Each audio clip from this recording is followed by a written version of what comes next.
ಕುಮಾರಸ್ವಾಮಿ ಮತ್ತು ಭೋಜೇಗೌಡರ ಸಂಬಂಧ ಹಿಂಗಿದೆ, ನೀವು ಹಿಂಗೆಲ್ಲ ಮಾತಾಡಿ ಅದಕ್ಕೆ ಉಳಿಯಿಂದ ಲಕ್ಷಣ ಕಾಣ್ತಾ ಇದೆ. ಮಾತಾಡಿದ್ದಾರೆ ಅವರು 10 ಜನ ಮಾತಾಡಿರೋದು, ಇವರು 14 ಜನ ಮಾತಾಡಿದ್ದಾರೆ. ಇಲ್ಲಪ್ಪ, ಮಿಸ್ಗೈಡ್ ಮಾಡಬೇಡ. ಭೋಜೇಗೌಡ ಯಾರಿಗೂ ಲಿಮಿಟ್ ಮಾಡಿಲ್ಲ ನಾವು ಟೈಮ್, ಅವರೆಲ್ಲ ಮುಗಿಸುವವರೆಗೆ ಕುಂತೀವಿ. ಅವ್ರು ಎಷ್ಟು ನೀನು ಮಾತಾಡಿದ್ಯಾ? ಯಾರಿಗೂ ಬೇಲ್ ಹೊಡೆದಿಲ್ಲ.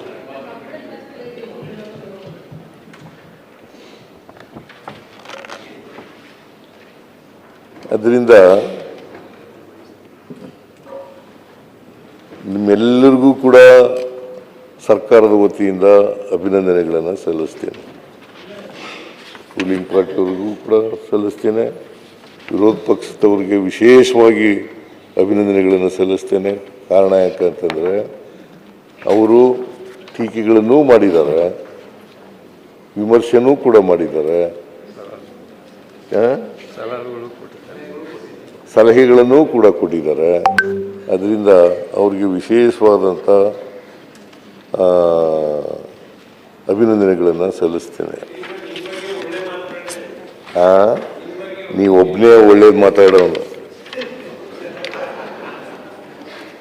ನೀನು ಅಲ್ಲಿ JDSನಲ್ಲಿ ಭೌತಿಕವಾಗಿದೆಯಾ?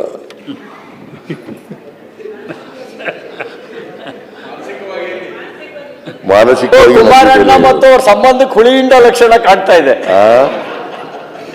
ಕುಮಾರಸ್ವಾಮಿ ಮತ್ತು ಭೋಜೇಗೌಡರ ಸಂಬಂಧ ಹಿಂಗಿದೆ, ನೀವು ಹಿಂಗೆಲ್ಲ ಮಾತಾಡಿ ಅದಕ್ಕೆ ಉಳಿಯಿಂದ ಲಕ್ಷಣ ಕಾಣ್ತಾ ಇದೆ.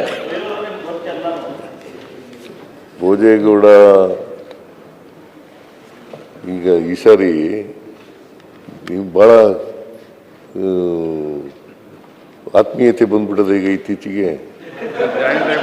ಅವರಿಬ್ಬರು ಅಲ್ಲ, ನಾನು ಸೋತ ಚಿಕ್ಕಮಂಗ್ಳೂರಲ್ಲಿ ಏನ್ ಕಾರಣ ಅಂತ ಹೇಳ್ತಾ ಇದ್ರು. ಹೌದಾ?